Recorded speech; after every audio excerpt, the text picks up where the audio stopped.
on my attention. My countrymen, they love their fiction. Words upon now, it's made with good intentions.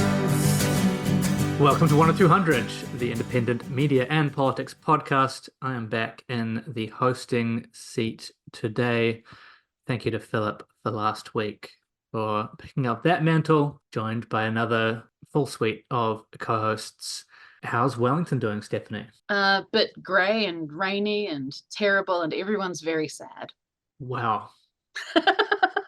And down in sunny Christchurch, Josephine? Yeah, that's a correct description Yes. of Christchurch. It feels like spring. Spring's around the corner. The blossoms are out. I contend that Ototahi is the best city in Aotearoa. Boo! We're getting into localism wars here on 1 or 200. It will shake us to our foundations. And you're up in horribly overcast and rainy Auckland, same as me, Ginny. Yeah, it is very overcast, very rainy. But we love that because it's winter. It should be rainy and grey. And if people like sun, then I dislike them on principle. So. Well, that's Weather Watch out of the way. We've got far too much to talk about. Again, this is so... I don't know why I keep doing this. I don't know how we keep doing this. But we're here to bring you current events of what's happening both globally and locally from an independent kind of left-wing view. There's been a lot of big spectacle over in the United States recently, and for some of us it's required watching because you want to know what the big bad is doing out in the world and what the trajectory is that's going to impact the rest of the globe. We have just suffered through the Democratic National Convention, in which Kamala Harris was anointed as the presidential nominee for the Democratic Party. There's a really weird moment where I'm not sure I can remember who it was.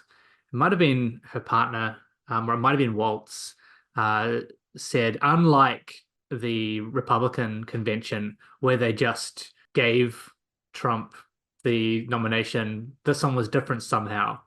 But it kind of gave the lie to the fact that Harris has been just placed here. There was no open convention. There was no opportunity for other people to try and run against her. You can get into the electoral strategy around that, or the reasons for which she was the best choice anyway, so they may as well. But to try and claim that the two parties in this sense are operating wildly differently is, in my opinion, stupid. What they did know to do, though, is put on a show. And I hate to be talking about this kind of proto-fascist entertainment politics in the frame of optics, but it had both more entertainment value, it was snappier, it was cleaner than the Republican convention, better than anything Biden had done previously. Lots of star power, lots of speeches, got a lot of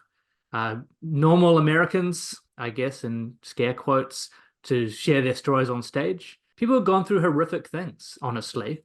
Some of the stories being told around, reproductive rights, poverty, veterans affairs stuff. And we're getting a chance to talk about it. And then a bunch of American reps got on stage and said, we want to kill everyone. Israel has the right to self-defense. We're going to keep sending them bombs.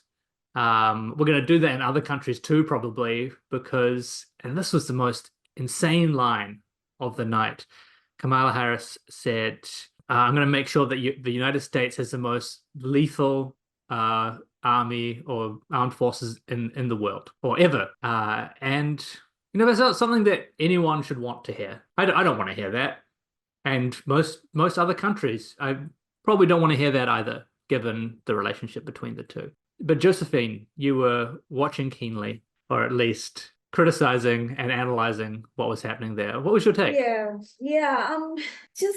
I'm appalled by the show, the drama, the duplicity of this whole enterprise. I was thinking, what would my response be if I was, political scientist sitting in China, or just a keen political observer sitting in China and watching what what's going on in the United States. Most likely I'll think, my goodness, this is such a duplicitous show, and the Chinese system is far superior to what the hell is going on over there. That's probably what I would think if I was sitting in China and looking at this, because it's just genocide plus vibes. That's what I felt by the whole show. With the typical American extravagance, genocide plus vibes. Not much discussion about what the United States and the Democratic Party has, what's the impact of this party and its policies, both locally and globally. They're running on women's reproductive rights. They're not talking about Medicare for all. Rich women can access reproductive health in the United States. It's mostly working class women, regardless of what the legal system is, that can't achieve reproductive rights. And there's no discussion about that issue. There's no discussion about the fact that, when Obama was in power, they had a supermajority. They had both houses. They could have codified Roe versus Wade, and they didn't. And they're using this as a tool to blackmail voters into voting for them. They haven't said how they're going to codify or ensure women's reproductive justice. There's very little on policy. So yeah, it's just, to me, I look at it and I'm like, wow, this is a fake system. It's being run like just like one of the American reality TV shows, and it's more vibes than substance. And it needs to be overthrown, is what I feel. When you mentioned, countries and other great or aspiring to be great powers like China, and there were some really odd moments. I think when Senator for Arizona, Mark Kelly, came up on stage, ex-astronaut, ex-fighter pilot, and just started talking about America's enemies, and kind of listing them off, like Russia, Iran, China, we're going to get them, essentially. You're like, oh, okay, that's, I just wouldn't be doing that right here, personally. But it was, it's not for us. Like, this is the other thing. This isn't for us, but it's, I'm glad we at least have a window onto it. And it's and the whole democracy thing is a charade. I mean, we saw in 2016, like, there were people who were part of DNC, the top brass, who came out and said, the primaries were rigged against Bernie Sanders and in favor of Hillary Clinton. And similar things were said in 2020 when Biden was the, anointed the Democrat candidate. And now it's like there's no primaries, and it's like, is this the head of the free world? Free for whom?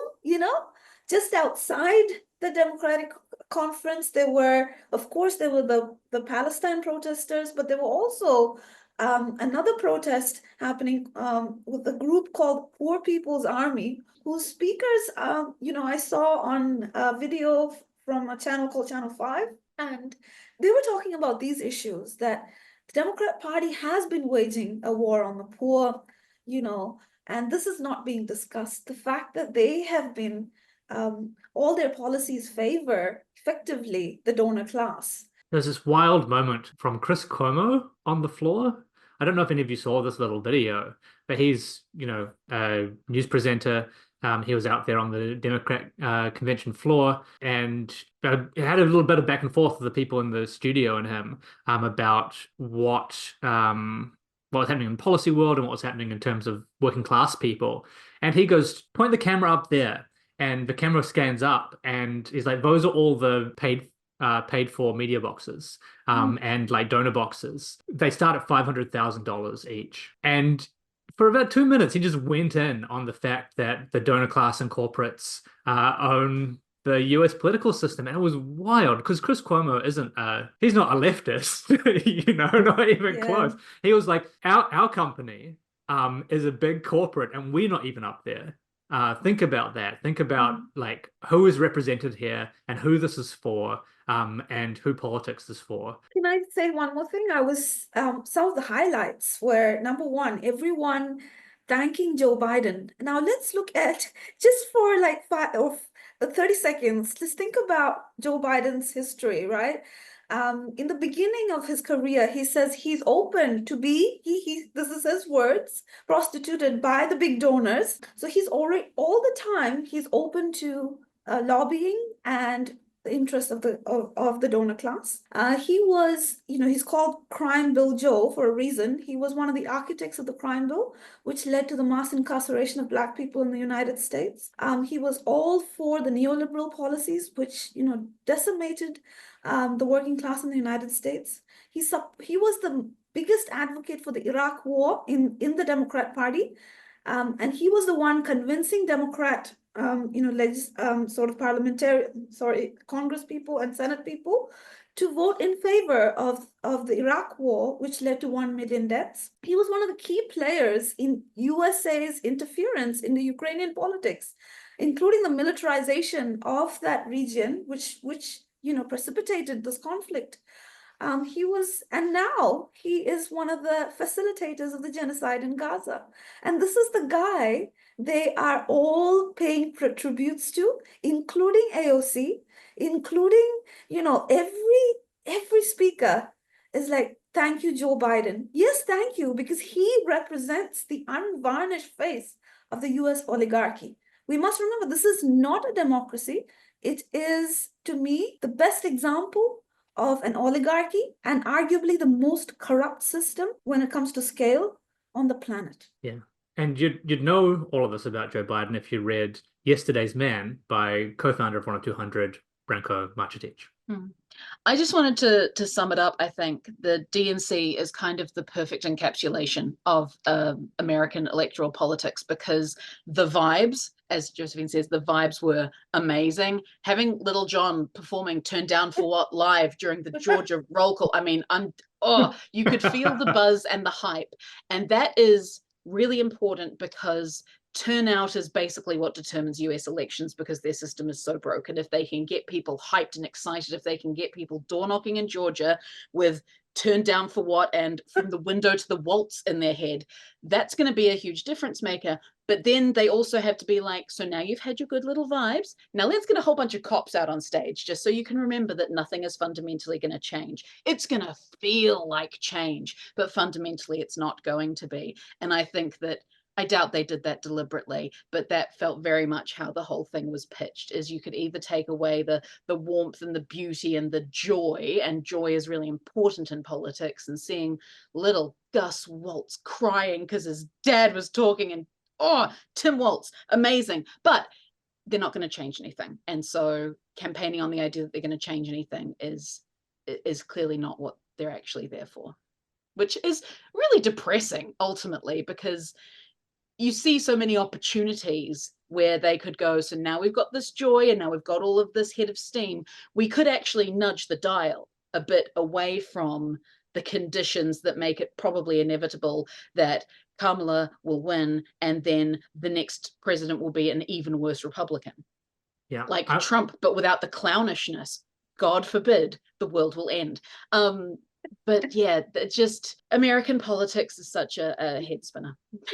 Yeah, and just a reminder, last time the Democrats ran on making the minimum wage $15. They did it. This was their key campaign promise. They didn't implement it. And now they're, this is who they are. They will come up with promises that they don't implement. They say that Trump is a pathological liar. We all agree, but so are they. How has anyone yet seen whether they've got a Obama style joy poster for Harris yet?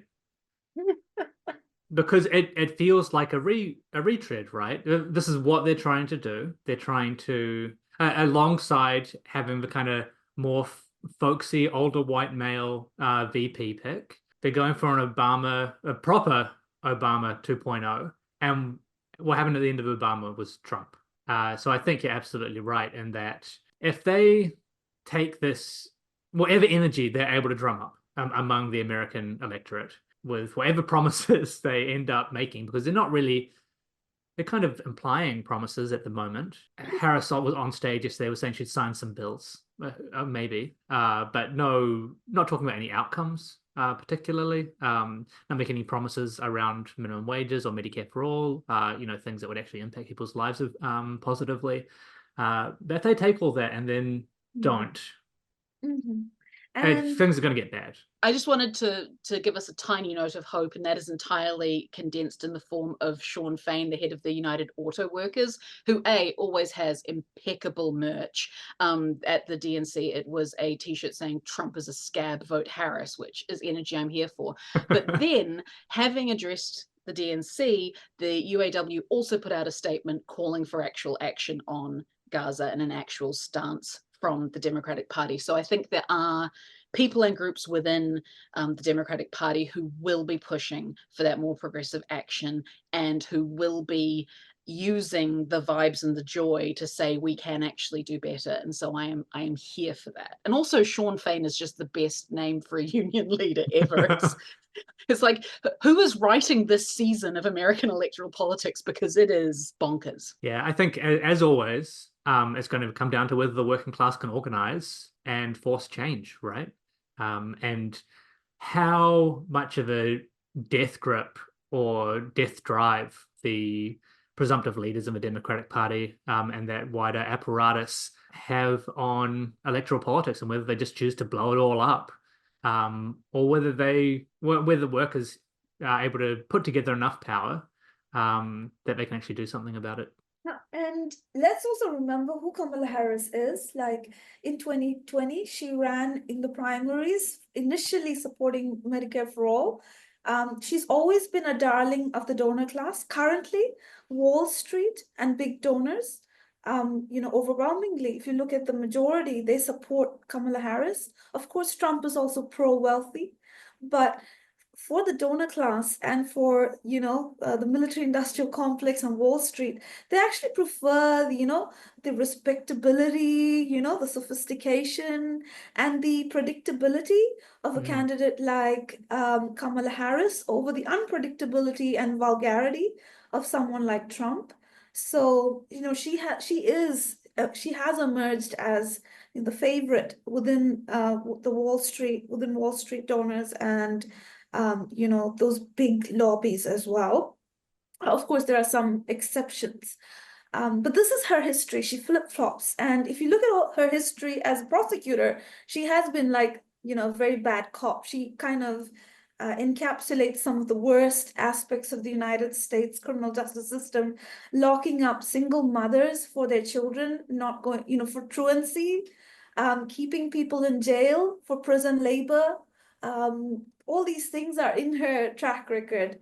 So these are the things that are less discussed. And there's also this narrative that she is from a working class background, and she represents this very working class sort of story. And that, it's a little bit, I'm not sure that if that's the case. She is the daughter of professors, both of them in, I think, University of California professors, both mother and father, of course, but her mother raised her. Mother is from the southern part of India, Tamil Brahmin as well. So she's from a privileged, caste in India.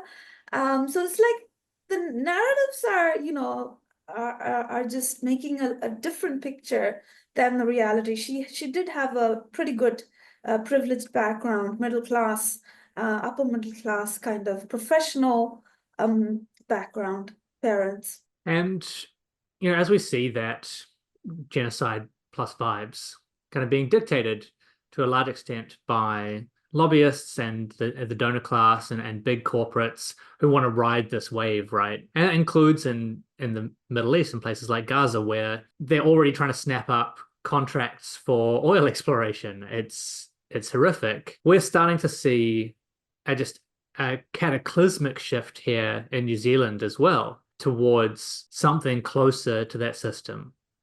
We've had problems with lobbyists here forever, even if we like to pretend we're not, and we're, the least corrupt country in the world. It's all bullshit. It's a perception index, folks. It's what people think is the case. It's not the case. Corruption has always been a problem here. It just shows up in ways that we don't accept as being corrupt, because, it's just for mates. Nepotism isn't seen as corruption here, for one thing, but also backhanders aren't really either.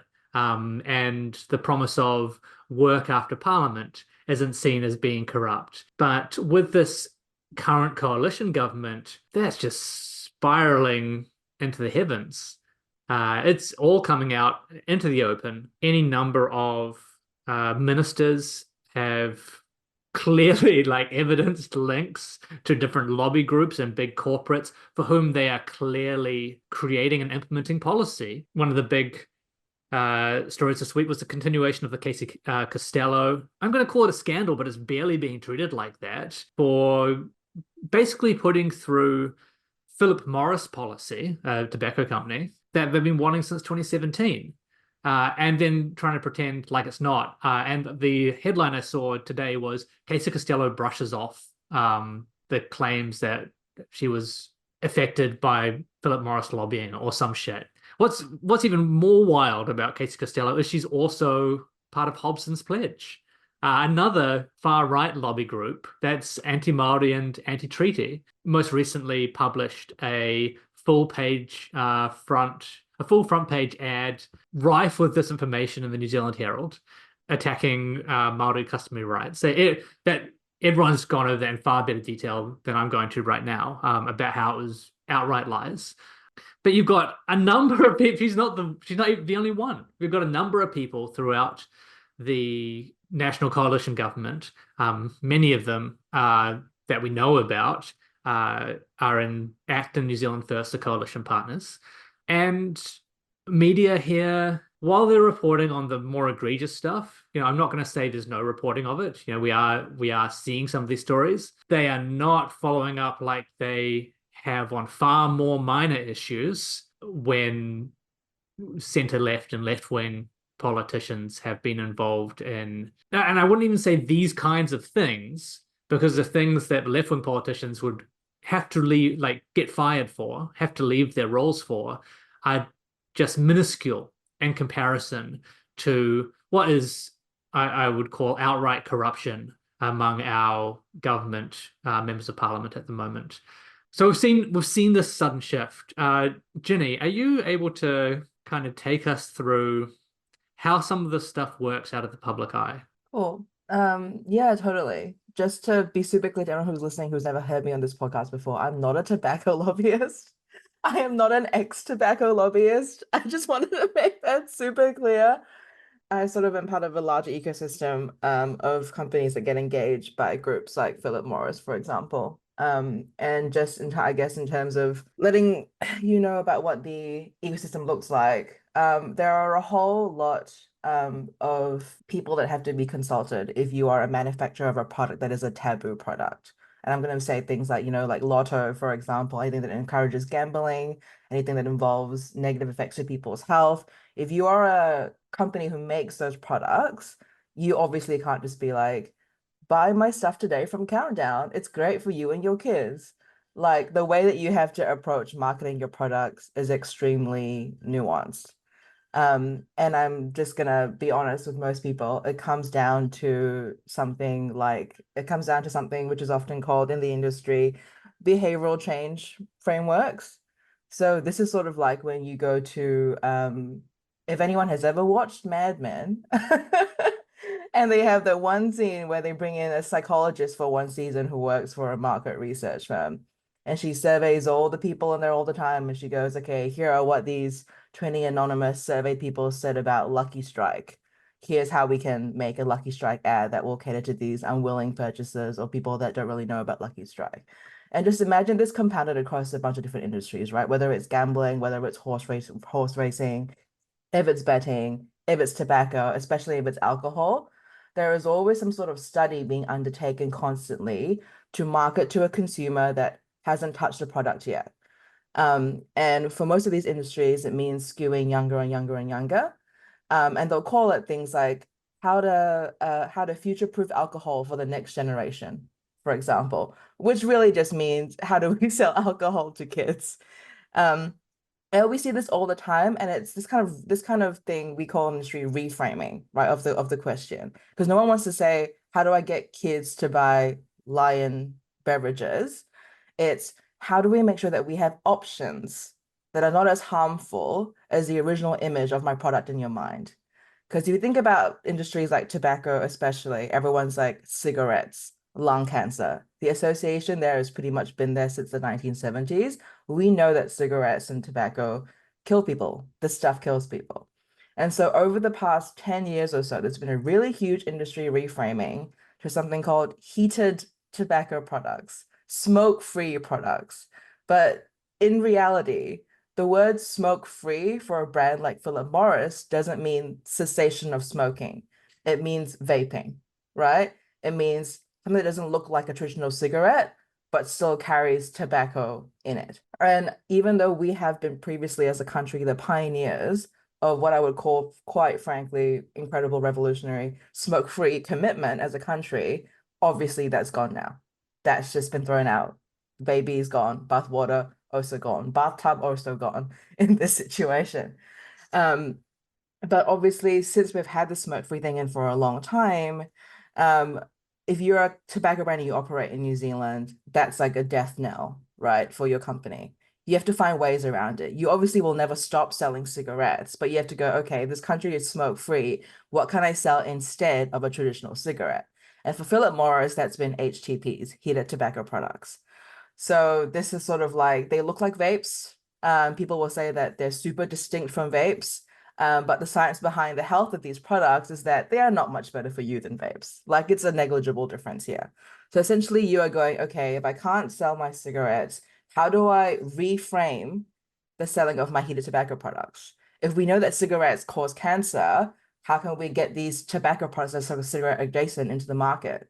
You go, okay, well, what if we could say that, okay, sure, quit cigarettes, but pick up one of these HTPs and it will help you stop smoking. Because the logic is if you use a HTP, you don't use a cigarette. So you are participating in smoking cessation. So let's think about that. I know no one can see this on the cast, but we've all got VChat on and I can see everyone shaking their heads. But yes, that is how that logic works. So we're going, okay, Philip Morris went, okay, New Zealand, you want people to stop buying our cigarettes? That's fine. We will stop selling as many cigarettes and we'll sell these things instead, these HTPs. And we will sell them as part of smoking cessation. So we are still in line with New Zealand's smoke-free legislation because we're saying that you can use our products. You can use our tobacco products to quit smoking real cigarettes. Now, if that sounds insane to you, frankly, it really is. It's the kind of logic that you have to sort of sell to a bunch of other people in a boardroom who don't really care about the effects of their products. Like, these are not decisions and these are not reframings that are made on like a average Joe level. This is like some completely disconnected advertising execs talking to completely disconnected people that work for Philip Morris. And so what happens once you have a product reframed? You go, okay, cool. Well, I know that I have a market here for cigarettes in New Zealand.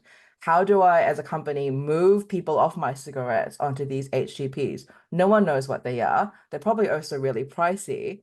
How can I send out awareness to this? Cue Philip Morris in, I think, 2017, 2019, emailing individuals at DHBs.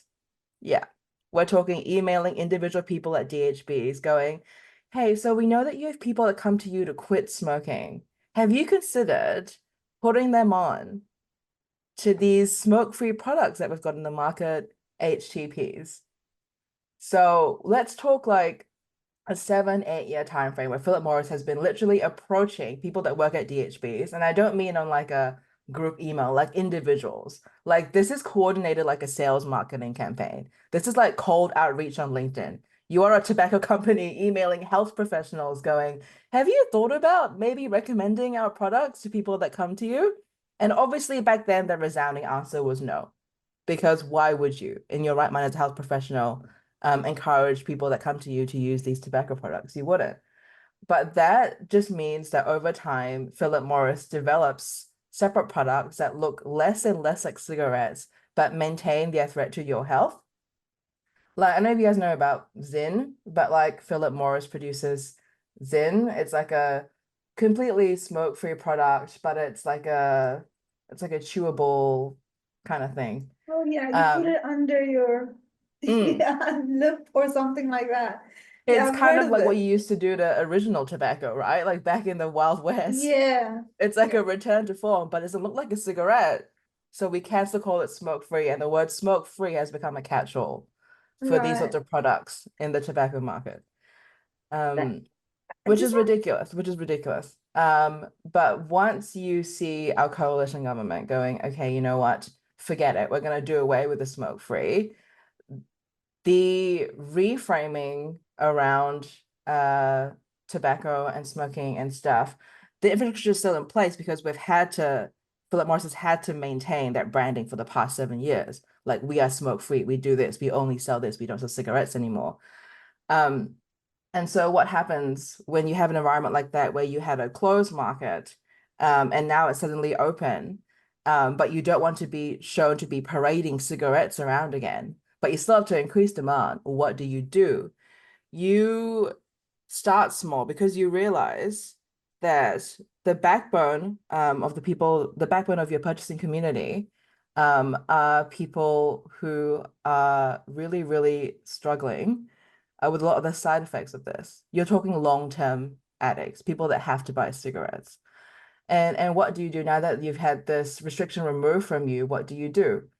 And you know that you're going to get like huge taxes from the government. What do? You go, okay, well, we want to be seen to be on the right side of, I guess, moral history. We're going to stay with the smoke-free line because we know that that's the popular, I guess, the popular average user sentiment is that we want to keep that smoke-free line. What you do instead, you start selling your heatless tobacco products, your HTPs. You do it in dairies. You send people out physically to dairies in some of the most impoverished parts of the country with your products. You stop people who are buying cigarettes and go, have you thought about trying this instead? You get dairy owners to point out the people who are often buying cigarettes from them and offer them these smoke-free HTPs instead. And you do this on the ground. You coordinate this through firms who do surveys. You offer people cash incentives to participate in surveys around smoking. You target people who have tried to quit smoking repeatedly and failed, and you market them and you show them an alternative, which is your just as addictive heat the tobacco product, all while under the guise of smoke-free, all while appearing to push back on the government's regressive stripping away of the smoke-free commitment. You go, oh, that's awful. We could never do that. We've committed to being smoke-free. How could we ever follow along with this government? And what do? You embed these people instead in these communities, and you expose them to even worse products for them gradually over the course of time. All while these survey firms and these research firms that you engage produce reports that you will then show to the government that say, oh, look, our uptake of smoke-free products is working. People are buying fewer cigarettes. The smoke-free thing is actually really, really good. It's really, really great. For our good behavior, can we have a 50% excise, please? We're doing so well. And that's exactly how the sort of lobbying works for these firms and has for the past decade in New Zealand. Horrible. Yeah, it's bad. horrific. It's horrific. I just wanted to like read this quote from Jason Hickel, which kind of sums up what you're saying, Ginny. The problem is not simply that capitalism produces too much, but it produces the wrong stuff. SUVs, fast fashion, you can say these products, and planned and planned obsolescence instead of public transport, affordable housing, and universal healthcare. It overuses resources and still fails to meet even basic needs. In this respect, it is a wildly inefficient system. This is the sort of irrationality you can get when production is organized around the interests of corporate profit and elite accumulation rather than around human well-being and ecology. Yeah, exactly. There you go. And the difference now is that we've got a government that is willing to do this openly and across multiple different industries and ideologies and bigotries, I guess. at this point as well. The other similar industry that comes to my mind is the pharmaceutical industry, which pushed opiates on, largely working class people experiencing pain as a result of their terrible jobs, and then getting them hooked on it and getting tax cuts for it from the US government. And then now we have the opioid crisis, as well as the fentanyl crisis, which has led to the US life expectancy declining. So yeah, this is the conduct of, capitalism in society. Yeah, I think I probably don't want to get too deep into this topic today, but another clear example, but in the kind of ideological sense, this week has been the OIA that came out about the way the education curriculum review is being organized, which is just absolutely wild. Essentially, New Zealand Initiative folks, just a small coterie of ideologically motivated people connected to the National Enact Party, started work on curriculum review, and we're just kind of hanging out before anything was even announced. And then when Michael Johnston from the New Zealand Initiative and Elizabeth Rada, a well-known ideologue who pops up across multiple different kind of issues, were appointed to the review board, they immediately started ignoring procurement process to hire people who they'd already been working with to undertake an ideologically motivated rewrite of the curriculum. It's so, and we mentioned this previously on the podcast, that this is how the right wing and the far right operate at the moment. They farm everything out to think tanks and astroturfs that have been created for the purpose, or to big corporates that have been created for the purpose of, or have created groups within themselves. In the case of the smoking industry, whose purpose is to build and reframe and pressure the political and media space around these issues to normalize sometimes quite extreme policy decisions. And usually the relationship has been they've stayed outside the circuit, and they feed those ideas inwards. You'll see NZI or whoever will get an opinion piece around the time when someone's talking about a particular policy, or Hobson's Pledge or TPU or the Free Speech Union will go and do some kind of campaign that's overtly racist at a particular time when politicians have a bill in front of the House which tries to strip Māori of their customary rights, for example. But what we've got in the last 9 or 10 months is that it's very clear those people have come inside the circle. They're being directly appointed to government roles. And this started quite early on. We had someone from NZI, one of their economists, join Luxon's parliamentary office. And since then, it's just continued. You have people from, I think, the TPU who have been put into ACT parliamentary roles now. There's always been that back and forth, but now you've got people who, like Casey Costello, who were on the board of Hobson's Pledge, bigoted, racist organization. And you've got other people in the New Zealand First parliamentary or political party structure who literally worked with, or then went to work with, Philip Morris. You cannot claim that this isn't corrupt anymore. And I always say online, why are the media not saying anything about this? And then people state the obvious: it's not their job to, because a range of people who are meant to be reporting on this are steadily more just as compromised as our politicians, it feels like. Yeah, I mean, as you were talking about it, I suddenly had the perhaps obvious epiphany that effectively they're doing what the Project 2025 crap over in the United States is about. It's about having a plan to get into power and then appoint your people and then control the ideology and control the curriculum and all of that, except that we do still have some democratic checks and balances that they lack in the United States. And so now we're seeing, like with the OIA on the curriculum work, there are still public servants within the Ministry of Education who are quite happy to clearly email each other, pointing out, I just have some concerns about this thing we are doing. Gosh, I hope no one OIAs my correspondence on this matter. And can I just say to public servants, please keep putting things very clearly into emails, because I love to see it. Honestly, though, just leak as well. My God. Like, yeah. I mean, I understand, like, jobs are at a premium at the moment. Yeah, But the get it job out market there. is not great. That's why I said Wellington's pretty sad right now.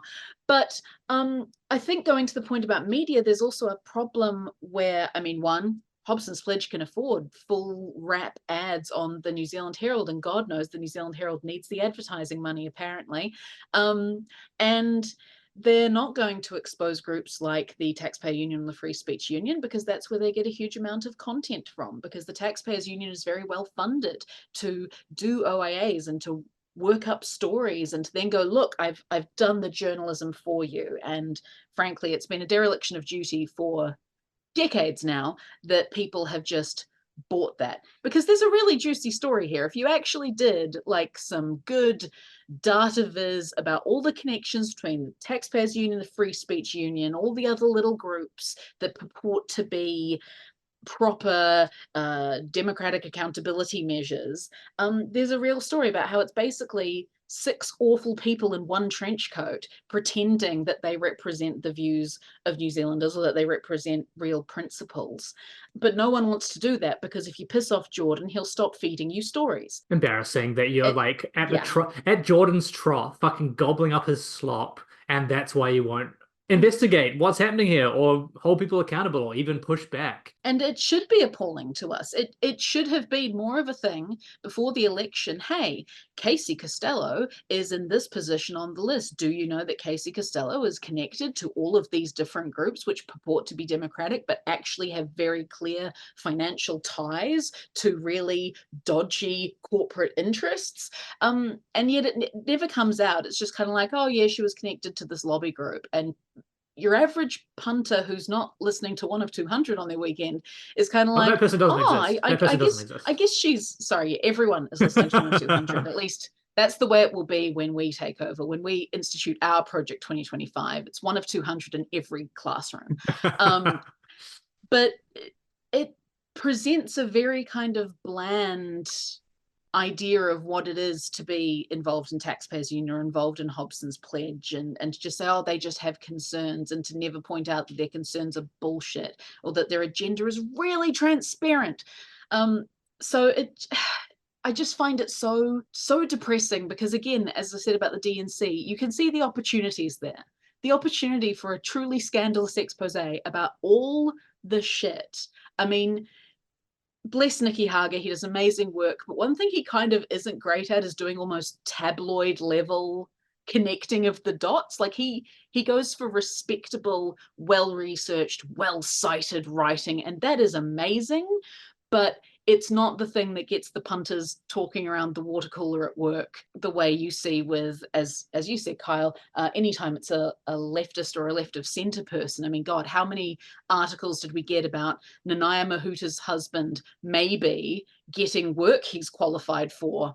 Wow, the comparison is just so stark and so obvious. And come on, people, it doesn't have to be this way. I'm particularly talking to Sinead Boucher, because she just fired her chief executive at Stuff and is taking over. And you can do it, Sinead. You can turn that ship around. It's your ship. You literally own it. Please save us.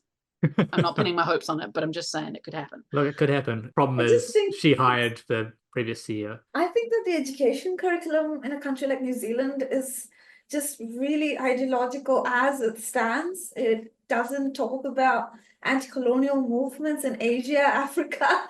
Like, there have been resistance similar to what Maori did here in other parts of the world. We don't get to learn that over here. We don't get to learn about alternative systems of government over here. So yeah, I'm all for an overhaul of the education system. It's pretty ideological as it stands, and it's not surprising that the National Party are trying to make it even more so in their favor, but already it's pretty bad as it is what I think. The civics that we learn, we don't learn about how power operates in society. The fact that throughout the history of New Zealand Parliament, the settler colonial state, the interests of the propertied class have overpowered the interest of common people, let alone the interests of the colonized people and the histories of colonized people. So yeah, it's pretty horrific as it is. Yeah, this And is one of those things where it's very clear that part of the strategy for education review or the charterization program is to, one, underfund public schools so that the public, people whose kids need to be educated start to feel worse about the public education system, but also in bad faith, making claims similar to yours, Josephine, where they're like, oh, it doesn't meet everyone's needs. Or like these things aren't covered. So is it really a good education system? They target Maori with this in particular because there are some it's obviously completely clear that our current education system does not serve Maori as well as it needs to. So like, oh, but you could just have a charter school, a private school run by private interests, and it could do that better. No, the answer is to just have better public education. But they'll use any wedge like that they can find to shove it the other direction hard and fast. And that's kind of what we're seeing happen at the moment. We've got a couple more things here on the list. can we talk about Ardern going full genocide? Look, go. We'll flip back quickly to the DNC, where Jacinda Ardern, who, we haven't seen much of while our own country is destroyed, got a speaking slot at the convention. Yeah, to me, this is a symbol of the failure of the post-March 15 strategy of her own government, or her response to March 15 wasn't really effective, or it was just superficial. So in terms of what she did after March 15, it was vehemently oppose the individual and individual racism, but she doesn't really address systemic and structural Islamophobia, for example, and which is why she didn't feel like it was a problem that New Zealand would move closer to the United States in our foreign policy. And, the current national government is doubling down on the direction that the previous Labour government went in, in terms of deepening ties with the United States and allies. And, currently we're talking about entering into the AUKUS deal, the second chapter of it, which purportedly is about technology transfer, but really the AUKUS deal as a whole is just a military deal, a strategic alignment against China in this new war that's being ratcheted up by the United States against China. So here we have Jacinda Ardern, who was praised globally for her response to March 15, now going and speaking, legitimizing, glorifying a party that's currently carrying out not one March 15, but hundreds of March 15s in Gaza. The slaughter of civilians in Gaza, and she has nothing to say about it. She's just all praises for Kamala Harris, who's currently in government, who hasn't made a peep against the US policy in Gaza. It's all, yeah, we want a ceasefire, we will try a little bit, but meanwhile, just the other week, they are sending $20 billion extra for Israel's war or genocide in Gaza. So again, the mask of kindness, the veneer of progressiveness falling down, and we can see the true face that Jacinda Ardern's politics, the brand represents. It is, a progressive cover for, in my view, Western imperialism. And, the same thing in New Zealand as well. She didn't adequately challenge the systems that, that systematically marginalize, for example, Maori, Pacifica over here. At most, she provided incrementalism plus the status quo. And in the case of international politics, she's actually gone full on pro-Democratic Party, which is, unfortunately at the moment, it means full on pro-genocide. Yeah, and I think this is one of those things which we don't often get to have conversations about right in New Zealand, which is successive Labour governments have just laid the groundwork for further rightward movement. They haven't embedded anything in. They haven't made it difficult. They've refused to take actions that would stop subsequent national coalition government from moving hard right and quickly as well. There are many things they could have done in their last 2 terms, like done the welfare advisory group recommendations. That would have meant it was harder for Louise Upston to just completely rout the social welfare state last week. We had a really good piece up on the website just yesterday from Elliot Crossan about the way that the right wing since Roger Douglas moves hard and fast, does shock doctrine politics to make transformational change by moving too quickly and too impactfully for the left to keep up. If Labour or whoever is serious about transformational change, they need to take lessons from that. They need to understand that that's how this works. At the very least, you need to be creating safeguards to stop people doing that, because the fact that they operate in that way, that the right and the far right operate in that way, means that you can never win with incrementalism, which has been the center-left project for the last 30 or 40 years. You move 2 or 3 steps and a far right government comes in, which is what this current New Zealand government is. I want to be very clear about that. This is far right stuff. This is quite extreme and radical stuff that's currently being implemented. They'll take you back 40 steps. They really are. They're taking us so far back, and Labour can look at the few changes they made, and it's just ashes. There's nothing left.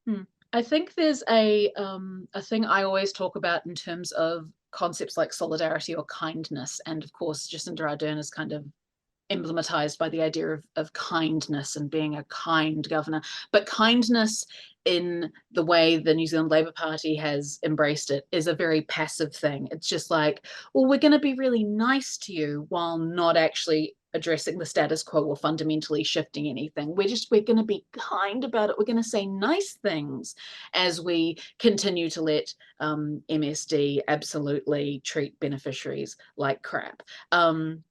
And that is why that, combined with what you're saying about incrementalism, the reason they can't be effective is, I'm going to say something slightly in defense of incrementalism, sorry, Kyle, but there is a way that incrementalism works. And that's when you have the end goal and you understand that each little increment is actually getting you somewhere.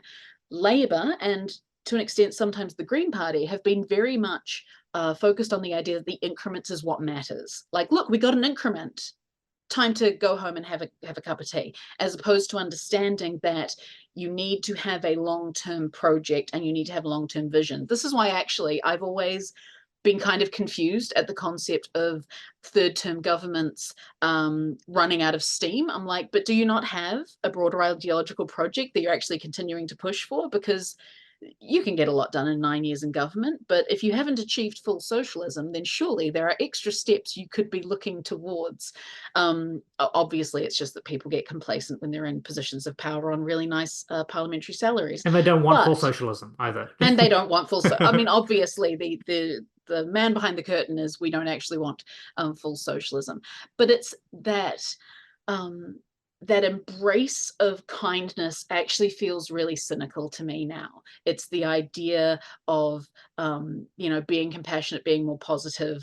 I'm trying to find a way to smoothly segue into a quote I have from Chris Hipkins up on my screen, because of course, my local MP, Greg O'Connor, insert your favorite nickname here, made some headlines in the past week because he went on the radio and said that actually sanctions might not be bad if it's, basically, if it's young, lazy people who need to kick up the butt to go get a job, which is not a attitude unique to Greg in the Labour Party, which I've had a lot of arguments with a lot of Labour friends about over the years. But when Stuff asked Hipkins, I'm quoting Stuff here, don't come for me, H-bomber guy, if sanctioning young beneficiaries wasn't necessarily a bad thing, Hipkins distanced himself from O'Connor's position.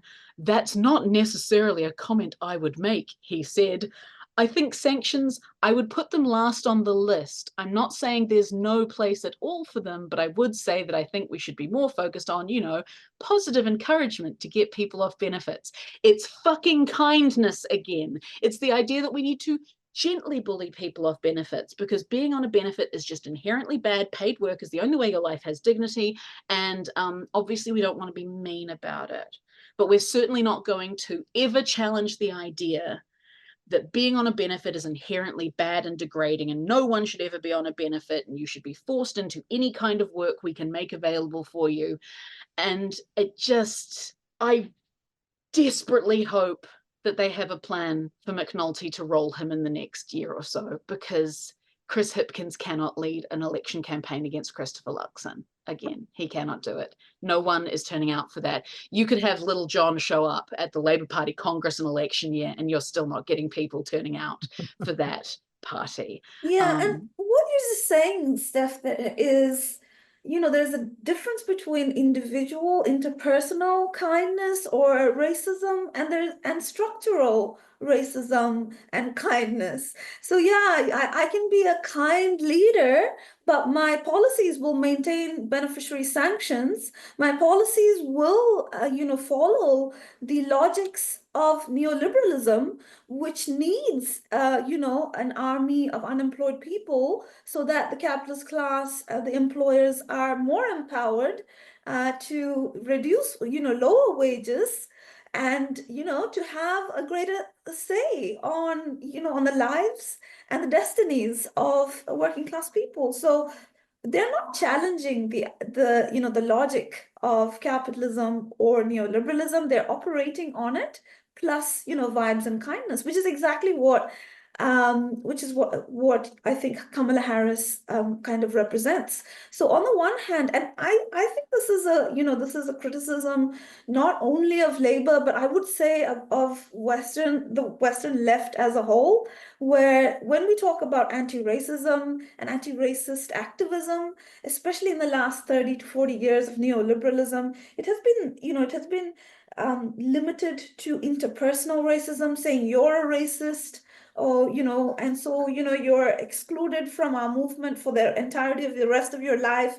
There's a focus on individuals and morality, and often it goes into not to the powerful but to common people around us, and it kind of divides us.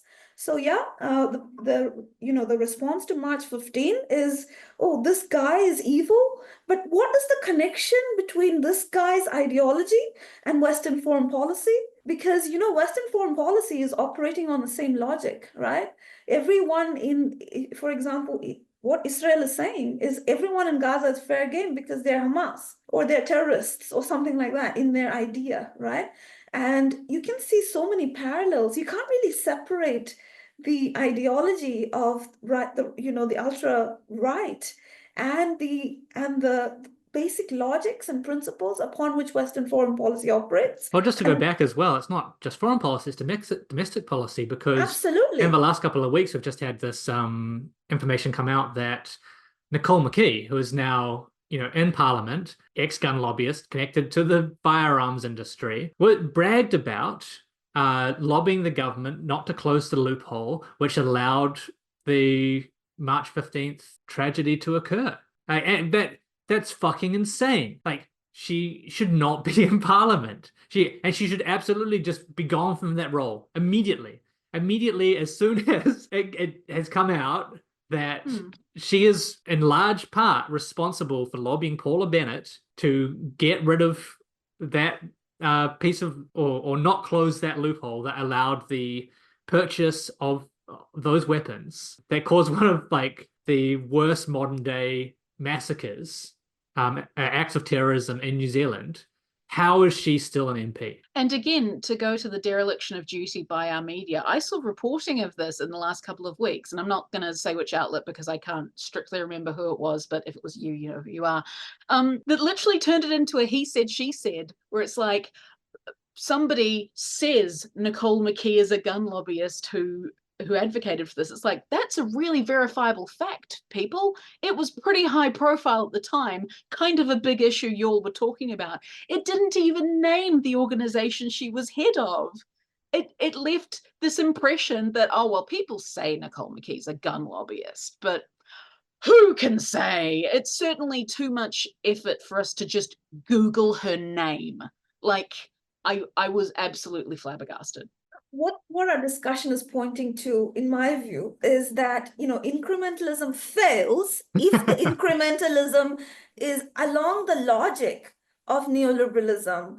It's if the incrementalism is not challenging, the base fundamental logic upon which neoliberalism as well as imperialism works, then incrementalism is actually I think has the opposite effect, because it prolongs the life of those systems rather than challenging it. So, for example, the response to the fact that children aren't getting enough food is not to target a few schools, but to have a universal school lunch program which benefits all children, and that means all the plugs are being addressed, instead of just a band-aid which doesn't even work and is easy to dismantle by the next right-wing government.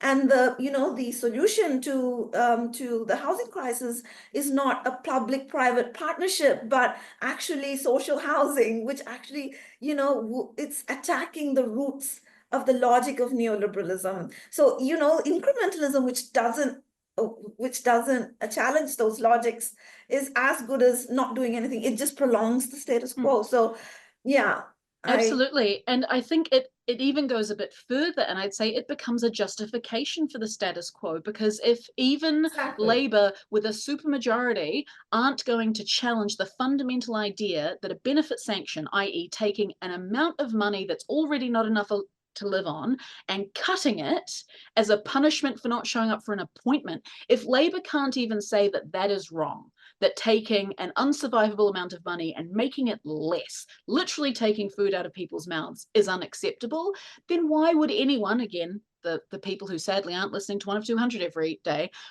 why would anyone not take the impression that, well, that's just how things need to be? There clearly isn't an alternative, because if it were possible to raise benefits to a livable level, surely Labour would have done it. If it were possible to tax the wealthy, then surely Labour would have done it. If it were possible to actually support our health system to provide the services we need, then Labour would have done it, right? So Labour have not just failed to reverse all of the shit we'd like them to reverse, and they've not only failed to progress things far enough, they've created the conditions for this government to go, see, sanctions must work. Even Chris Hipkins says they're a last resort, but that's just because he's a big softie.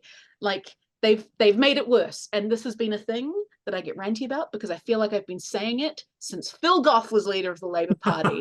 If you do not create, I know, if you do not create a clear, substantive alternative to the status quo that you are incrementalizing towards, if incrementalism is going to be your thing, then you are simply entrenching the status quo. You are worse than not doing anything. You are worse than ineffective. You are supporting the system that you go on and cry about when you're in opposition. Now, why don't they say that capitalism requires a particular level of unemployment to operate? You know what I mean? So it's like they're operating on the same logic that unemployed people are to be sanctioned, punished, rather than looking at the systemic causes for poverty and unemployment. So it's like, yeah, it's incremental. Yeah, I just think that incrementalism, doesn't work, because it is operating on that, on those logics.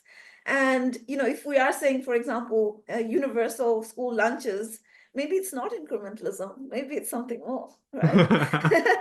It's decommodification of, school lunches. There you go. Look, we've still got 3 things on our list to cover, but we're not gonna cover any of them because we've reached time. But it's just an indication of how hard and how fast the current government are moving. We've talked about one global thing and a whole bunch of stuff locally, and we genuinely don't have enough time unless this turns into a 3-hour podcast. And I'm not doing that to anyone, either to myself, my co-hosts, or our audience. That that would be shit. A lot of this is still getting covered elsewhere. There are more and more good kind of left-wing progressive creators out there doing this indie. The 3 remaining topics we've got is so stupid. They're all huge. They're all huge. We've got the National Party ruling out the treaty bill. We've got the attack on local government that happened this week from Christopher Luxon, which is absolutely ludicrous. And we've got David Seymour's Minister of Regulation, which is the biggest like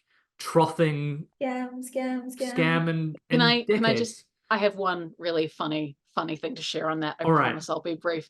Okay, so because I'm on LinkedIn, as everyone has to be these days, I got a cold call from a recruitment agent because the Taxpayers Union were looking for a head of campaigns, and this poor person who clearly is not politically aware, needs to listen to 1 of 200, messages me just being like, hey, I've looked at your CV and here's your skill set, and I wonder if you'd be interested in this head of campaigns role. I'd already seen it. It's been the joke amongst comms people, progressive comms people, that they were advertising and that we were all joking about applying for it. And I had to go back and be gentle and say, look, I just don't think it would be a good fit. But then in conversation, I find out that this is apparently a regular thing whenever the right recruit for these awful, cynical communications roles. Like apparently when ACT were looking for a head of their comms team, recruitment agents are contacting people, sometimes even saying, look, I know this is not your thing, but I have to tell them I tried.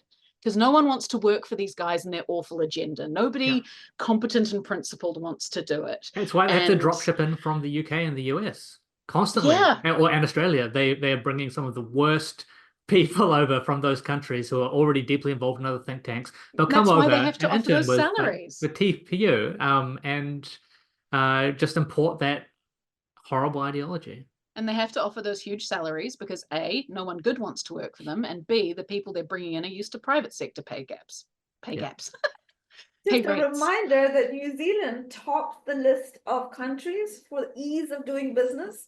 So there, we don't really have the regulations that you know, this guy David Seymour is talking about. We have the easiest ecosystem for businesses, even though the ecosystem for poor people is so difficult. Look, until we get child labor back, there's work to do. All right, that's been another episode of 1 of 200. Thank you, Stephanie. Where can people find you? People can find me most places as @BootsTheory, but not on the Elon app. Like my account is still there because I'm not going to let anyone swipe that name. But Blue Sky, TikTok. Sometimes I'm very funny, especially about the English curriculum. Josephine, where can people find you? Well, most social media, I've got my name, Josephine Varghese.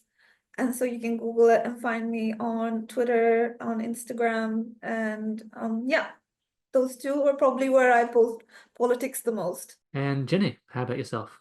I am also the same. I'm Eggs for Dogs on every social media platform. Don't look for me on LinkedIn. But yeah, that is where I sit and reside. Fantastic. Thanks so much to all of you. And thank you again to our audience. Share, like, subscribe. What a meaningless phrase.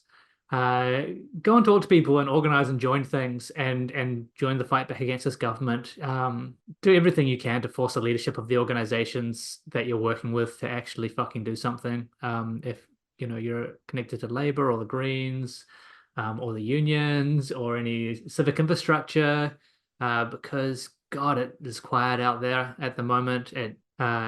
The only thing worse, I think, than what this government is doing is the current echo chamber that they're allowed to operate within, with so little pushback. It's really frustrating that people have to come to people like us, out on the fringes of left independent media, to find nuanced, diverse criticism of what's happening.